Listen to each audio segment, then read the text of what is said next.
Welcome back to the show. It's the golden hour, hashtag Umnanzaka. It's good to be home. So we have a mental health nurse. Her name is Cindy Sobembe. She's no stranger to the show. And today we're going to be talking in particular about suicide, right? Suicide prevention, that is, because we've noted that there's a lot of statistics, especially with young people, people that are seeking employment. And of course, we know that there's a lot that has been happening in the country. There's so many things that could lead someone into thinking, okay, my life is not worth living. So today we're here to talk about it and to raise awareness about it. And she's the rightful person to talk to because all of that centers around mental health, right?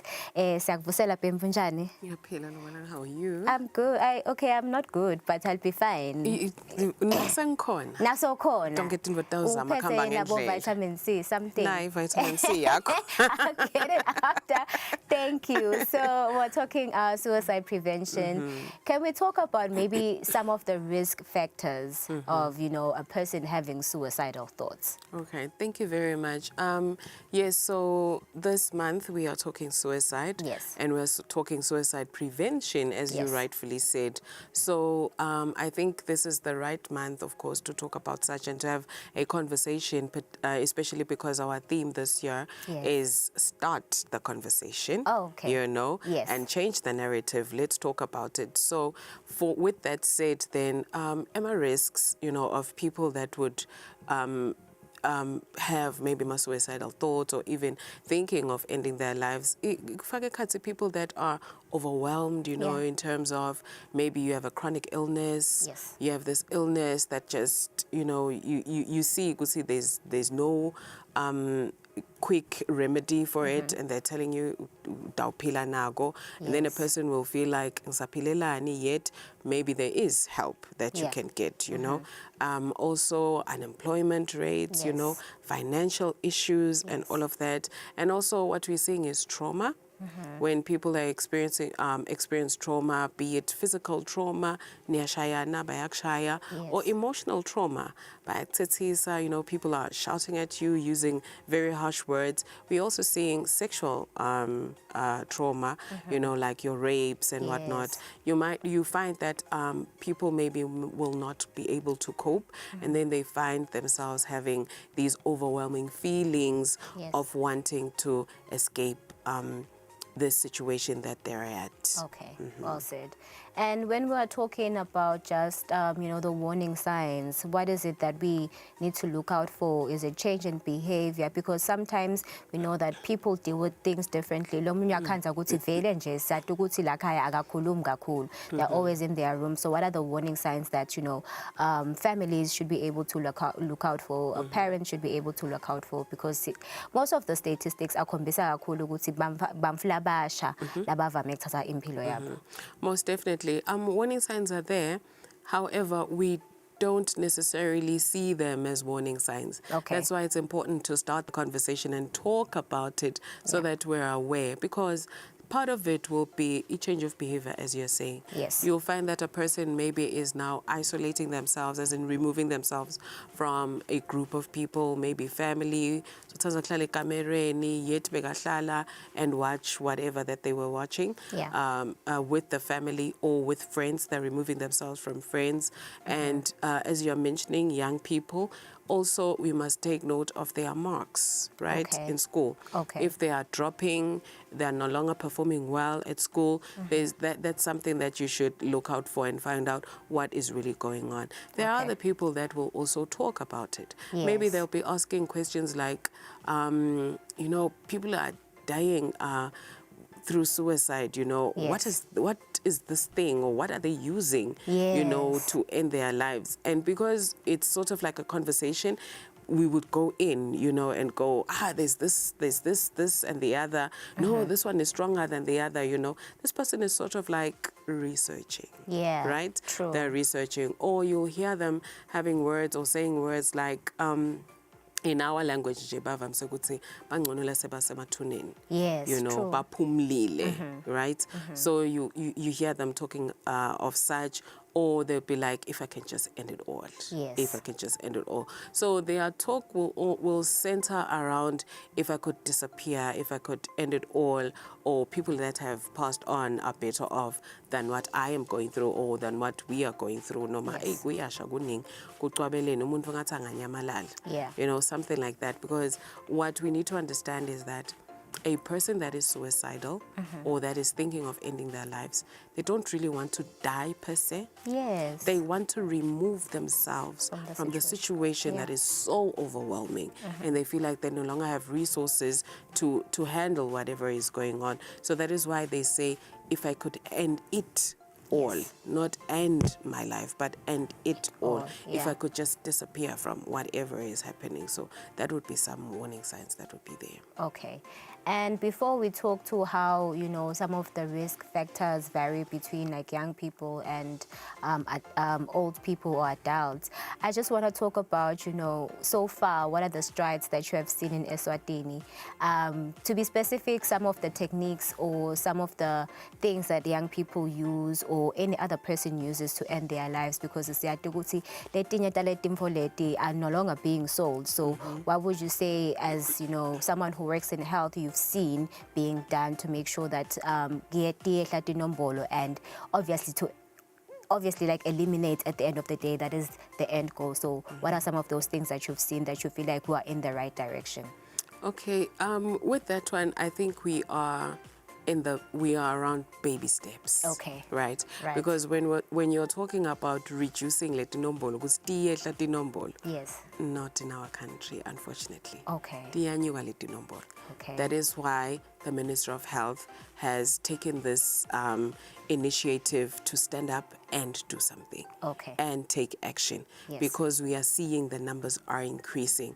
However, our effort, therefore, and our objective is to decrease those numbers by at least 30% by 2030. Okay. So we've really, that's one thing that we have taken upon ourselves and around all these numbers that are rising. Okay. And because mental health, particularly suicide, is not only a Minister of Health issue. Yes.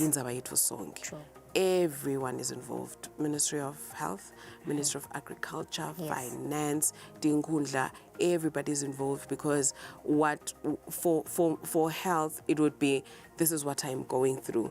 And then say, for instance, there's maybe disharmony in the home state, then we will ask both DPMO, you know, to please step in, more social worker to please step in. When they're stepping in, they'll find more problems, you know. They will also ask from another ministry, please step in, you know, and all of that. So the stride maybe that you are talking about from health would be that we have started to make noise. Okay. We have started to start the conversation. I highly appreciate Ministry of Agriculture and Gender. They had talks, you know, around suicide, pesticides and all that, which is really great for us, because again, it means everybody is seeing the problem and they want to see and establish how they can help to reduce the numbers. So what I'm saying is, when we all come together and work together to reduce these numbers, then every ministry, including Ministry of Health,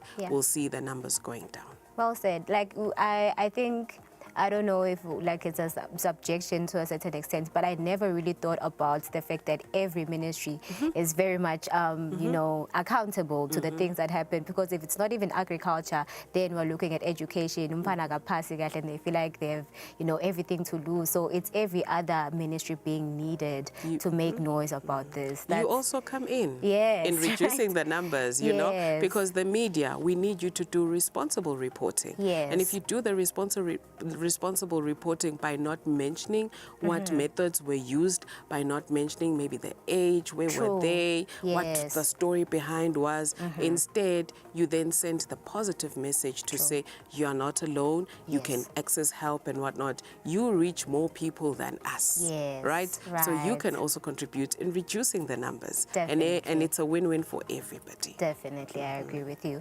And let's look at some of, you know, the risk factors, how they vary between like your young young person to an elderly person, what would you say are some of the common risk factors that you've seen?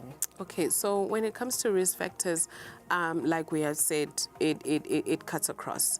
You know, if finances may cut across. If you're an adult, you're trying to provide for your family and it's not coming together, you will be overwhelmed. If you're a child and you need your school fees to be paid, you need your bags, school bags, school books, you know, uniform, and if it's not coming together, you know, definitely you will also be with children or young people, the pressure as well at school. There's the pressure of peer pressure, bullying, school that comes with it, and then also just the learning itself. Then it becomes overwhelming, and you might find that they resort to I'm just overwhelmed, and this is where I'm going to go through. Another thing that we are seeing is that young people are spontaneous. So we will see a spontaneous suicide lab, meaning something will happen to them, then sitting and thinking and, you know, just going through the motions of what they went through. If I'm blutikile, it means akasangifuni and whatnot, and then quickly they take a decision, you know. So they're spontaneous based on the life stresses that they are going through. Instead of working through them, it's easy for them to take that wrong decision, you know, to take their lives, right? So, and then with adults, again, what we're seeing is that if they become so overwhelmed, some may resort to taking their children's lives first, then they take their own. So for them, the risk would be thinking ahead.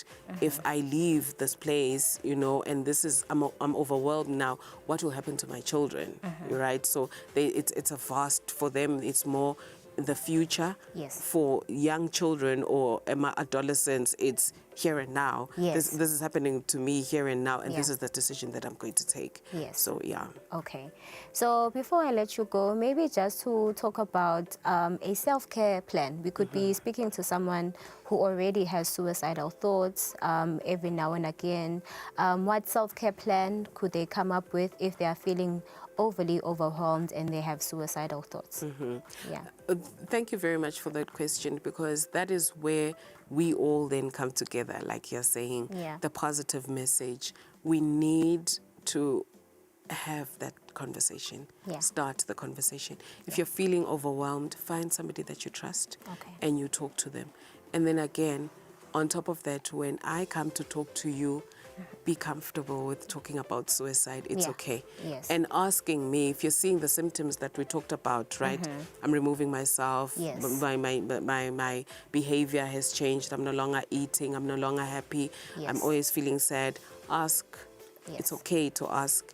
When you're asking about suicide, like, you can phrase it like, may I put it in Eswatini? You can phrase it like, lo kuvago kuyenteka yini ukuthi uDivunga zothi ngathi ungadikhweshisi noma ube nemicabango yokuthi ibulala, uyakubona?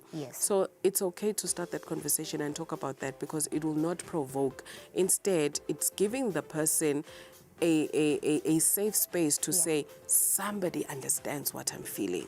Somebody understands what I'm thinking. Then they will be able to talk to you. So that person can find somebody that they trust and they talk to them. Also, if they are feeling too overwhelmed and they don't have somebody to that they trust, they can go for professional help and go there and seek help. But more than anything, because suicidal thoughts are based on what they are going through, they should try and find what exactly is bothering them. So that they talk about what is bothering them and find solutions around what is bothering them. Automatically, the suicidal thoughts are going to go down. Thank you so much for being with us on the show today. I really appreciate it. You are full of wisdom. Every day it's a learning curve. Ladies and gentlemen, this is our mental health nurse, Cindy Sobembe, talking to us on issues of suicide. So September is Suicide Prevention Month, right? We are saying that start the conversation and change the narrative. And of course, if you happen to have suicidal thoughts or you feel like you can't handle it anymore or you're feeling overwhelmed, just know that you need to find someone to talk to and and talk about everything that is bothering you. We're saying that you matter and it doesn't have to get to that extent. With that being said, we'll take a break. We'll be right back.